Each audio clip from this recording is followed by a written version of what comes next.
Здрав начин на живот, лекување од одредени заболувања и превенција во емисијата Здравје на Радио Слободна Македонија. Во понеделник и петок. Вклучете се на 3131 332 или поставете прашање на мејл адресата zdravje@rsm.mk. Не пропуштајте. Контактна емисија Здравје на Радио Слободна Македонија. Добро утро, почитувани слушатели. Јас сум Александар Динев, а вие слушате емисијата Здравје на Радио Слободна Македонија. Во денешното издание на Здравје ќе се посветиме на астмата, заболување кое зазема се поголем тренд во светот, така и во Македонија. Според статистиката од клиниката за пулмологија и алергологија при клиничкиот центар Мајка Тереза во Скопје, минатата година се регистрирани двојно поголем број на заболени лица од астма во споредба со последните неколку години. Имено во 2015 бројот изнесувал некаде околу 3500 пациенти кои биле примени со астма на клиниката за пулмологија, додека во 2012 тој број се движел некаде околу 1600 ново заболени од астма. За ова хронично заболување, како се добива астма, што значи всушност астмата, како се третира и дали може да се превенира, во денешното издание на Здравје мој соговорник и гостин во студиото е асистент доктор Ангела Дебрешлиоска од клиниката за пулмологија и алергологија во Скопје. Доктор Дебрешлиоска, добро утро и добре дојдовте во Здравје. Добро утро, добре ве најдов. Се надевам нашите слушатели ќе имаат појасна представа и слика што значи астмата и дали доколку имаат некои од симптомите кои ќе ги слушнат во наредниве неколку минути, на време ќе побараат лекарска помош. Годинава на 3 мај светот и Македонија го одбележа меѓународниот ден за борба против астмата. Заболувањето бележи се поголем раст, има се повеќе ново заболени од ова хронично заболување. Како Македонија го одбележа овој меѓународен ден и каква е состојбата кај нас, поконкретно на клиниката на пулмологија, состојбата со астмата? Так.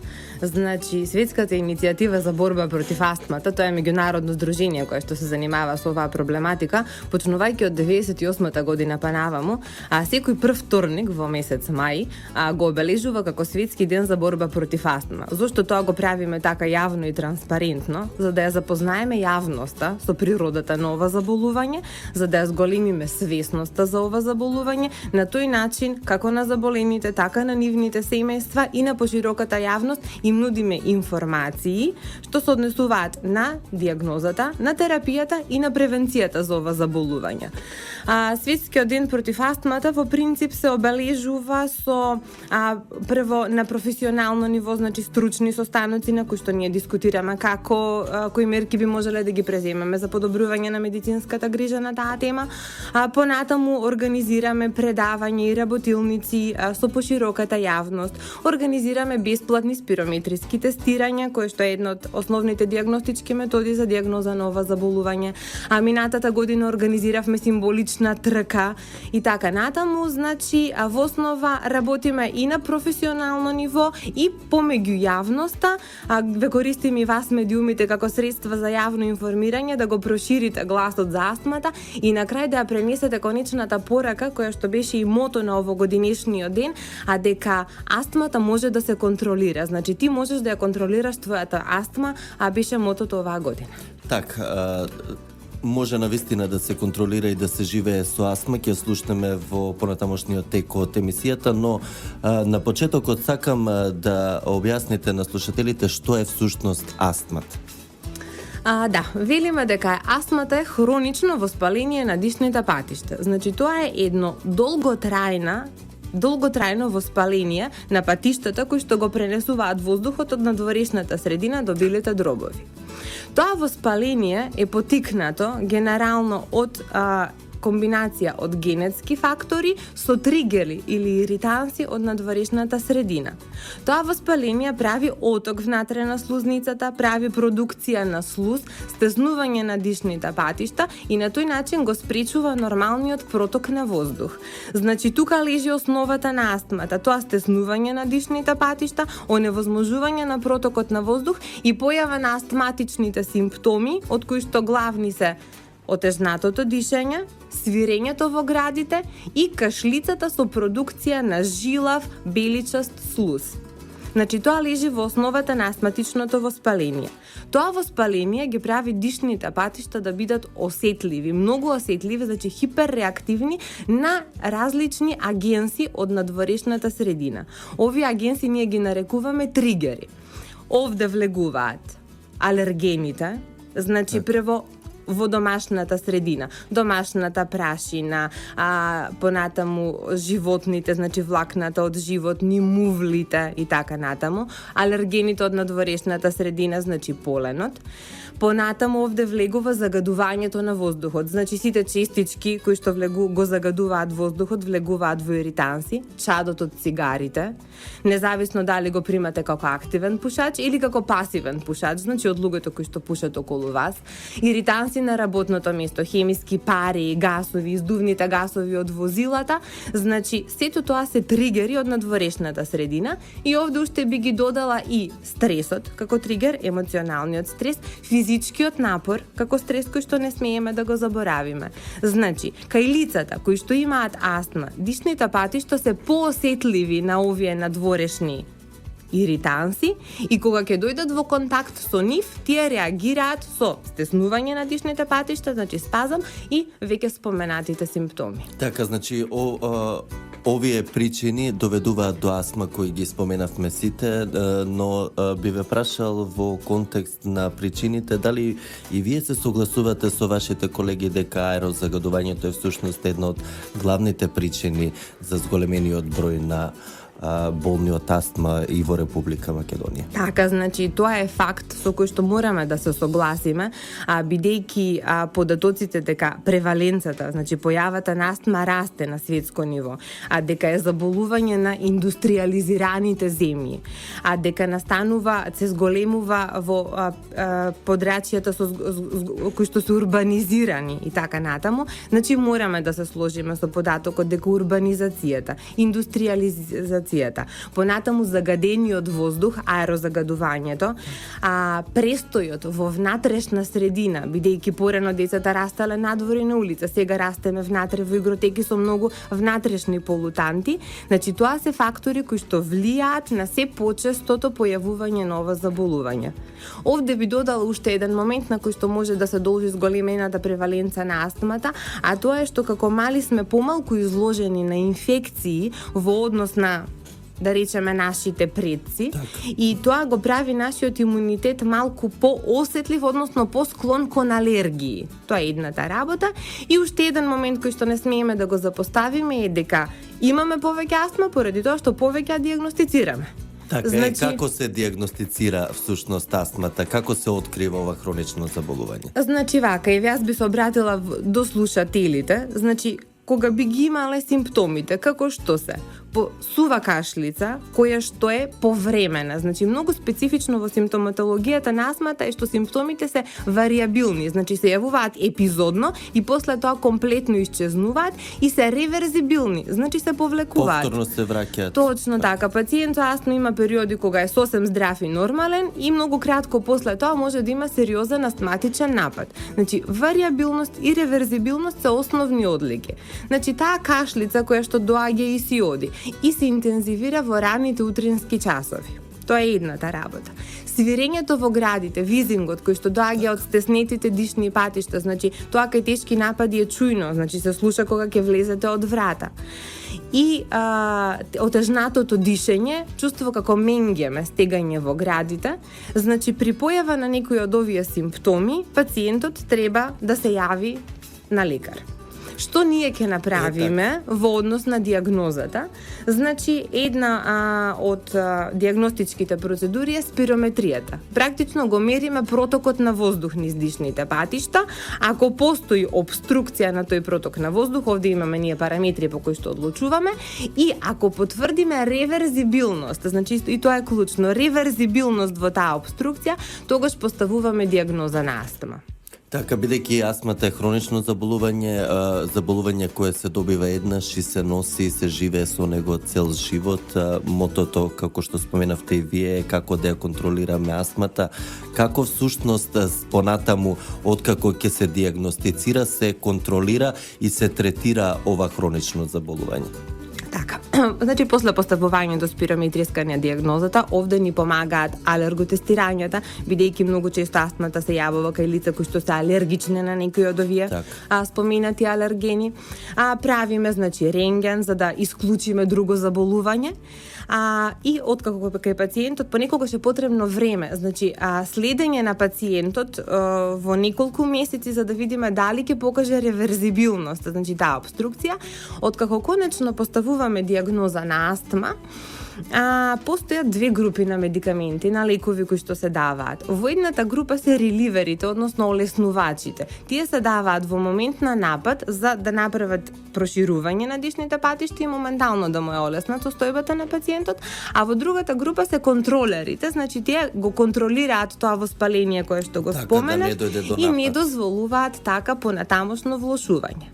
Доброто за нашите пациенти е што овие лекови се достапни во инхалери, односно во пумпи, така ги нарекуваат пациентите. Значи не мораат да ги земаат системски, орално или преку инекции, значи каде бидејќи имаат доста несакани ефекти, туку во форма на пумпа ги земаат директно локално во дишните патишта.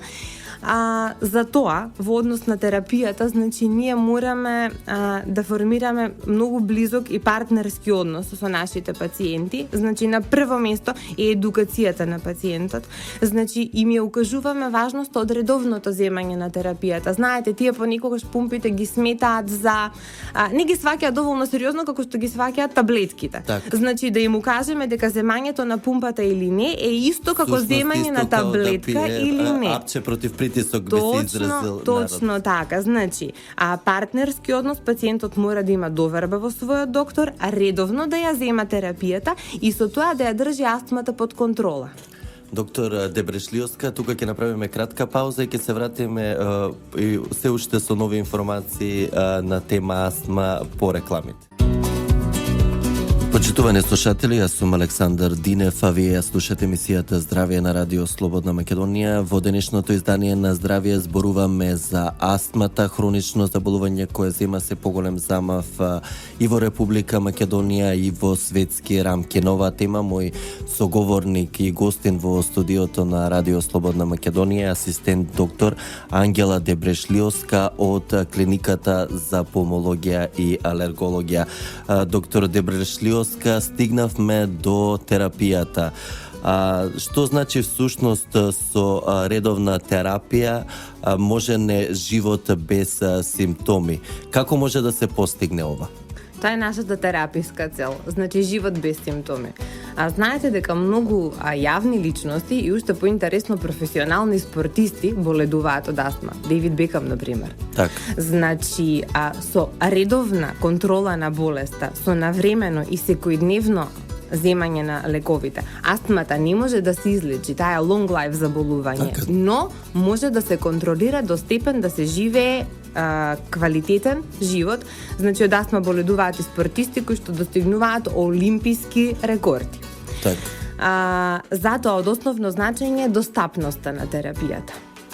И ние во Републикава можеме да се пофалиме со тоа дека ги следиме, значи, најновите трендови тераписки, како дијагностички, така и тераписки. Значи, се што му е достапно како терапија на пациент во странство, му е достапно и на нашите пациенти, и тоа најсовремените лекови се достапни на позитивна листа. Значи, ги имаме лековите на позитивна листа, а близко сме до пациентите. Овде може да споменам дека имаме 20 центри за астма во Скопје и надвор од Скопје, значи по градовите на Република Македонија, така.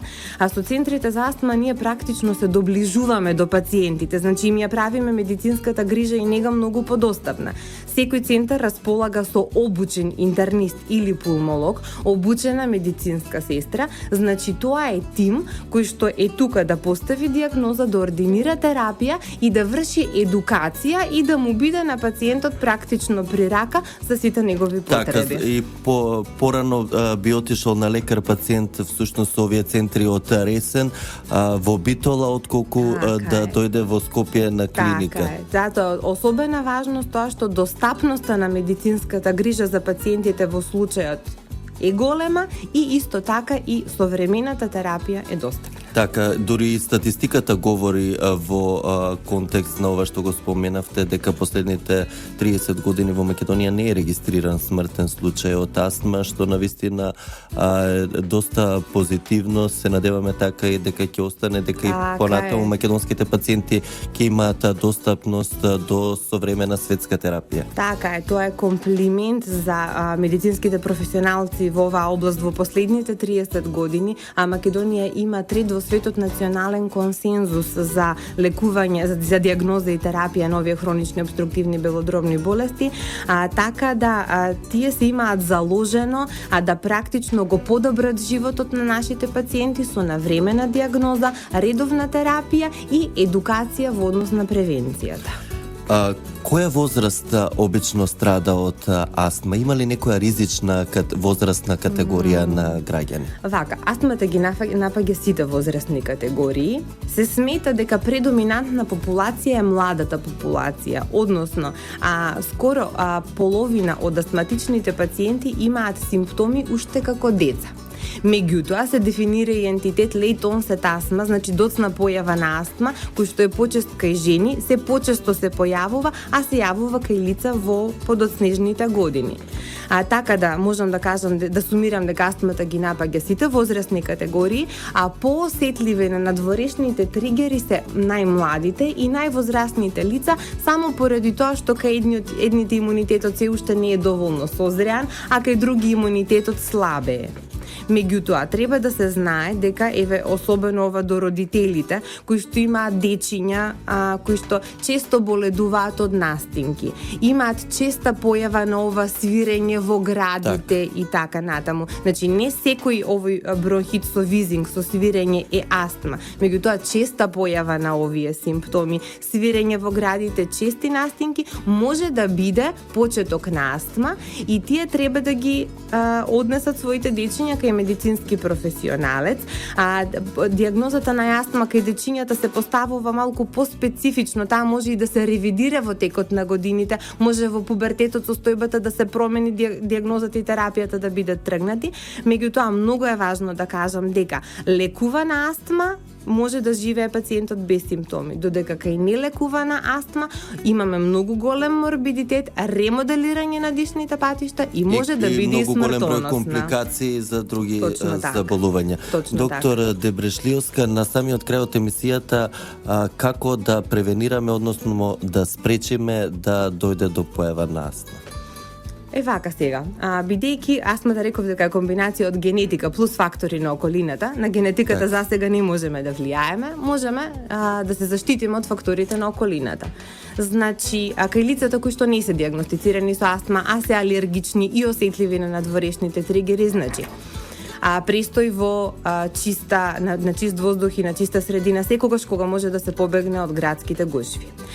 Веднаш прекин со пушењето за сите кои што имаат било какви симптоми поврзани со обструкција. Поготово свирење во градите. Не само за нив и за нивните блиски околу нив кои што се практично пасивни пушачи покрај нив. За алергичните лица избегнување на алергените и редовно земање на терапијата оние антихистаминици кои што го смируваат тоа алергиско воспаление.